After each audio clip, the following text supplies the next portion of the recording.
Hello guys, welcome to our 7th class. Today we're going to be learning English through Harry Potter, and I'll be reading this part here because I don't know if I can get into trouble by reading some parts of the book. So we can learn a lot of things just through this part. And first things first, from now on, the classes will be entirely in English. Not 100% because here and then I may change the key to Portuguese to explain some things, to try to explain things that I don't think I can do in English, but I'm going to turn to Portuguese now. Pessoal, eu tô fazendo isso aqui para me desafiar, to challenge myself e desafiar vocês, porque eu acredito que a gente precisa fazer um acordo aqui. O que eu tô fazendo é explorar.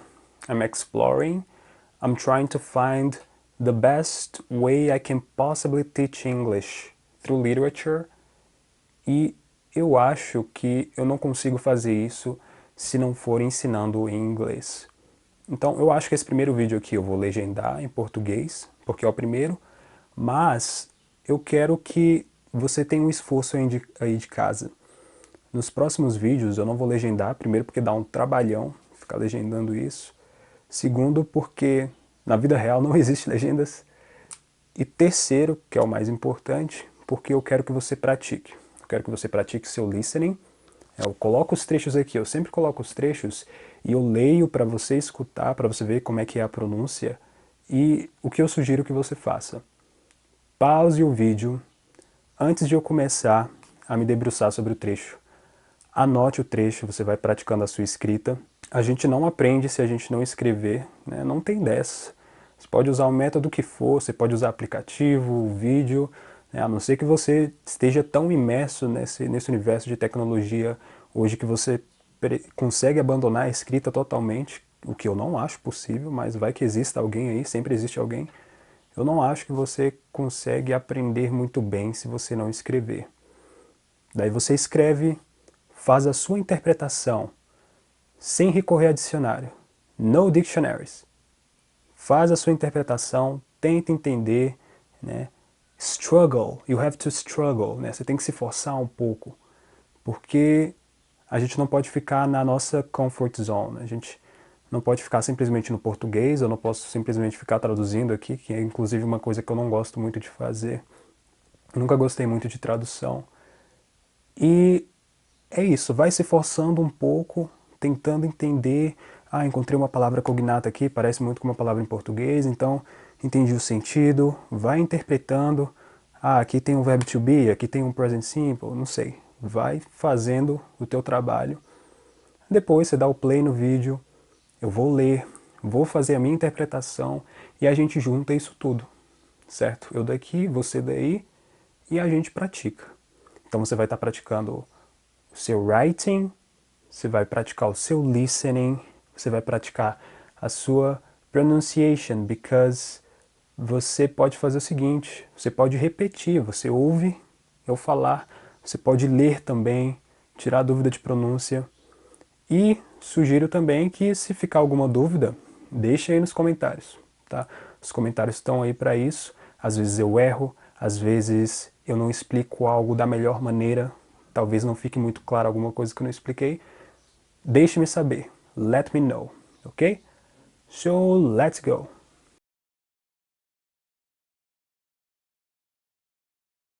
So the first part here is a quote from Albus Dumbledore.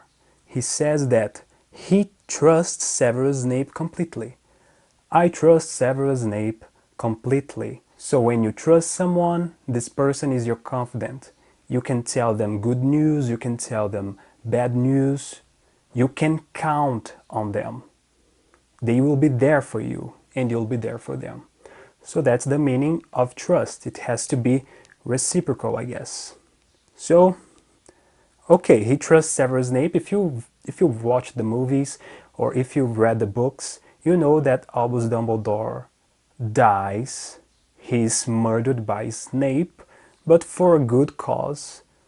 but I don't know if is there any good cause in killing someone? I don't know, but Snape is not as bad as Harry think he is. There's a lot of things that we don't know throughout the series that we will only know in the final book.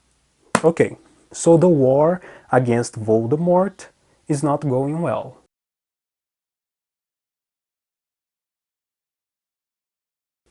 Okay, I want you to picture yourself in the middle of the battlefield. You have your wand and you're casting your spells, and you are there in the middle of the war, and your friend asks, "Man, how is it going?" You'll probably answer, "It's not going well. I don't feel good. I don't like being in a war. I don't want to fight Lord Voldemort. I wanted to stay home watching Netflix, cuddling. I don't like being here. It's bad to be here. I'm probably going to die, and I don't like this at all. Not a bit." So when something is not going well, it's bad, all right? So if this war is not going well for us, it probably is for Lord Voldemort. All right, let's go to the second excerpt. Hermione scans the pages of the Daily Prophet, reading out terrible news.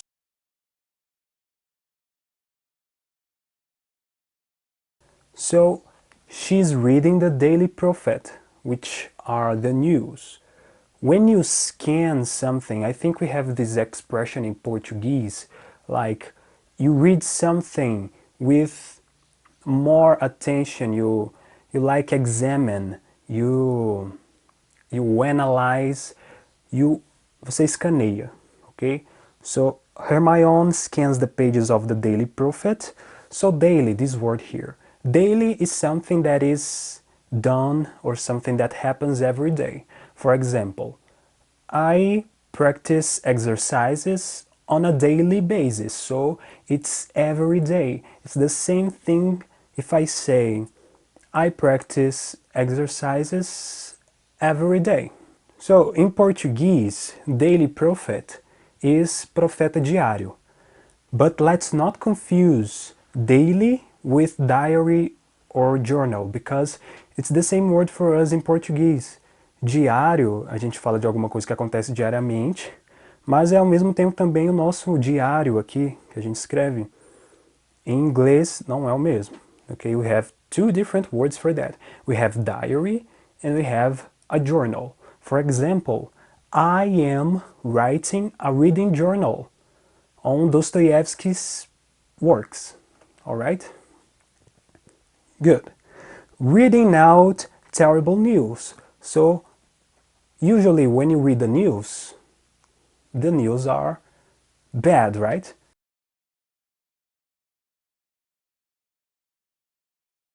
Dumbledore is absent from Hogwarts for long stretches of time. And yet, so Dumbledore, he's not at Hogwarts. When someone is not there, you can say that this person is absent. So imagine you are in your school, in a class, and your teacher is making the roll call and he asks, "Oh, where's Brian?" You can say that Brian is absent, he's not here. Okay? For long stretches of time. Stretches of time are periods of time. I want to call your attention here to the plural, because remember that last class I talked about the plural. So we have this word stretch. It ends with ch. So if I want to make a plural out of it, I put an e and an s.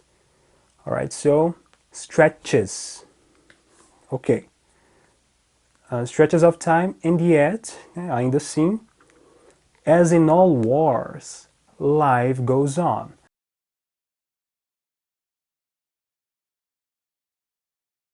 That's a very, very common expression in English. Life goes on. For example, this situation we are going through right now. We have to stay home and there's nothing we can do about it. But life goes on. I cannot stop teaching English. I cannot stop reading. I have to do my stuff. Life goes on. Okay, but during the war, the life goes on, and after the war, the life goes on also.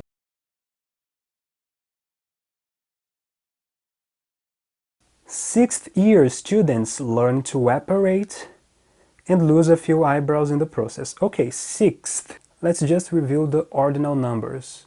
So we have first, second, third, fourth, fifth, sixth, seventh, eighth, ninth, tenth. Vou só até 10 aqui. O que é que acontece? Right? Os três primeiros números, first, second, third, né, eles são os únicos que variam. O resto, eles vão terminar com TH. This is very important because when you see, oh, what day is today? For example, today is April 21st. So you'll see that would be written with an ST after the 1, okay? So when we get to, for example, 20, 30, 40, 50, I maintain this number, like 20. It's cardinal, it's alright. But the other number that comes next, it will be an ordinal number. So 21st, 22nd, 23rd. So today is 21st, today is April 21st. Tomorrow will be April 22nd. The day after tomorrow will be April 23rd. After that, 24th, 25th, 26th, por aí vai. É bem tranquilo. Se debruça aí um dia aí sobre os números em inglês, você pega assim, ok? Alright, so the sixth year students learn to apparate. What is the meaning of apparate? It's something that J.K. Rowling created here in the Harry Potter universe. It means that you teleport to other place. Like you use some sort of magic. I cannot explain magic, but you picture a place where you want to be and then you make the spell. I don't know how, if it is in your mind. I don't think you use your wand. I don't know how it goes, but you apparate, you go to another place, and you can do this with other people, right? So you can grab their hands and you apparate with them.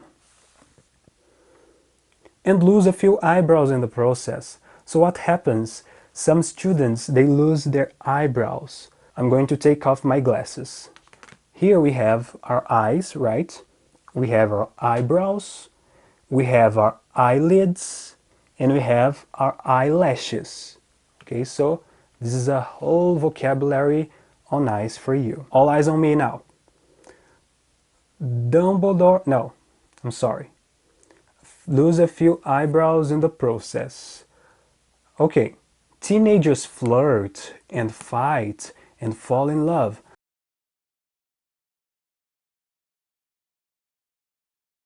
Love você já conhece, todo mundo conhece a palavra love, né? Amar ou amor. Flirt parece muito com a palavra flertar, certo? Fight, né? Brigar, a gente já conhece também. When you flirt with someone, you like giving hints to this person that you like them. So if I like you, I can say, for example, oh, your eyes are as beautiful as the blue sky. I'm flirting. Oh, you shine bright like a diamond. I'm flirting with you. And if a girl is flirting with you and your friend sees that and you don't realize because you're such a dumb guy, you don't see the things before your eyes, your friend can say, hey man, she's flirting with you. Don't you see? Okay, next one.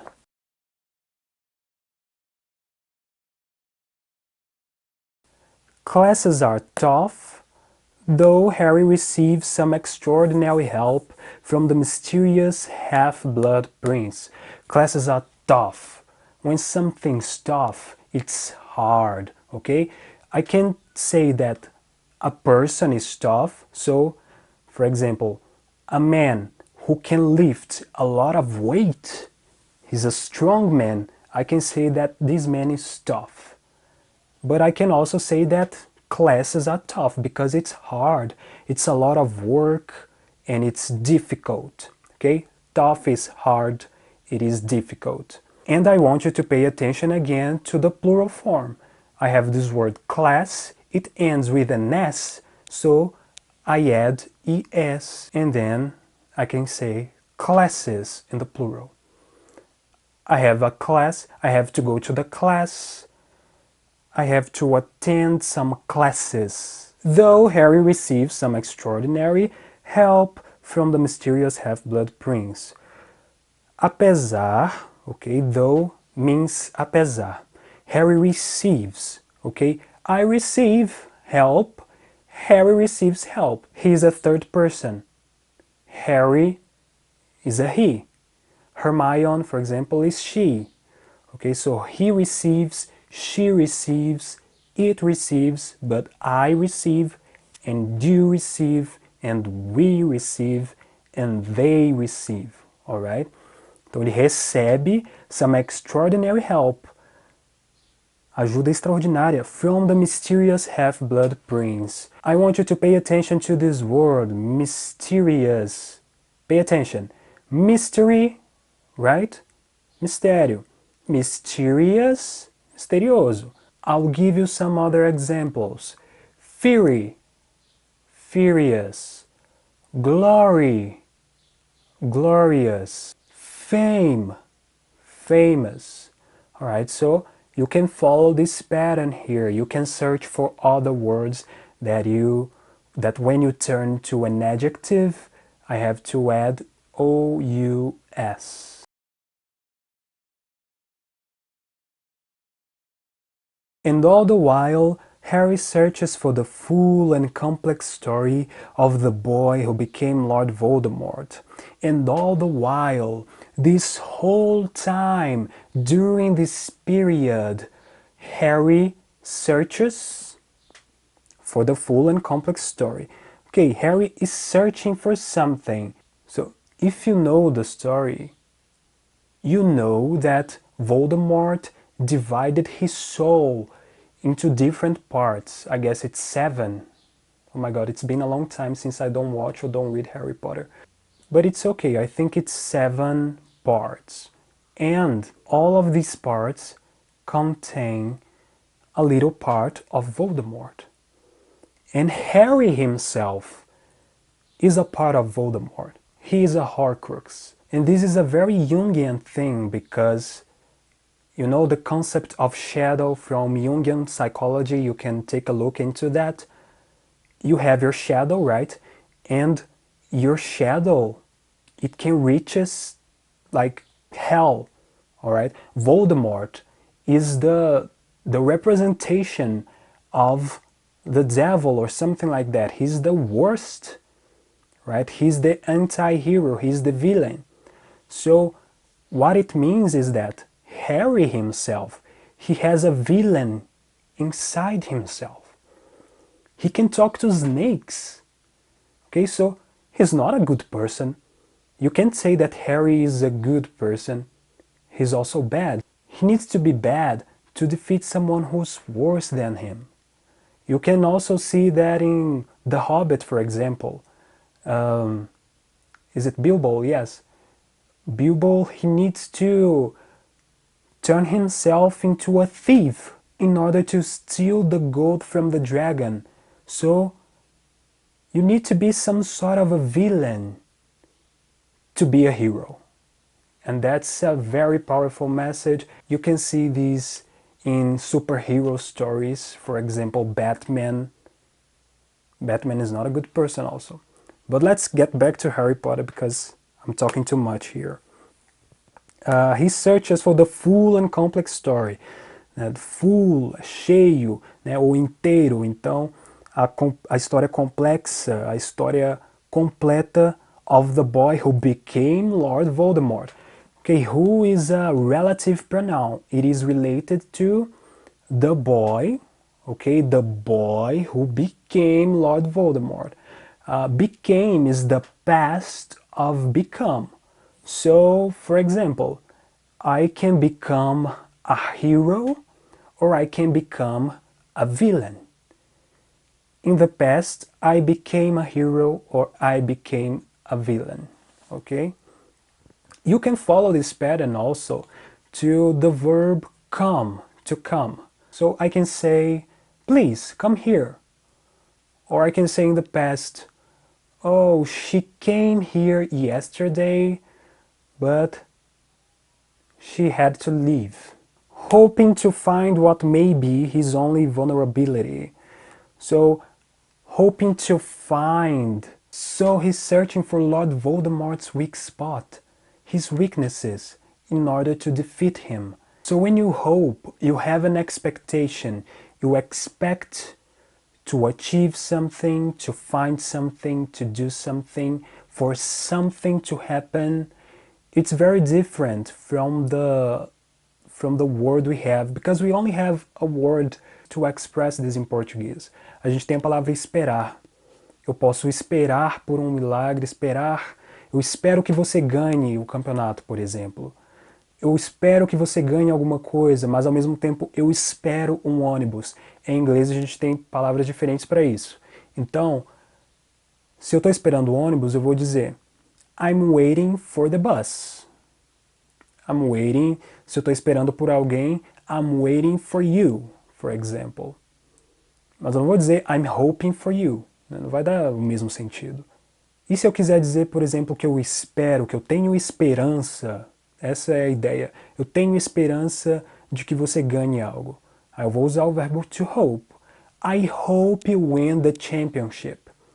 I cannot say I wait you win the championship. Não dá para eu falar isso, tá? So hoping to find what may be. May is a modal verb. Então vai significar poder, que pode ser his only vulnerability, a sua única vulnerabilidade. Well, that's it, guys. I hope you are doing extremely well. Take care of yourselves, of your friends and family. Be safe and peace out.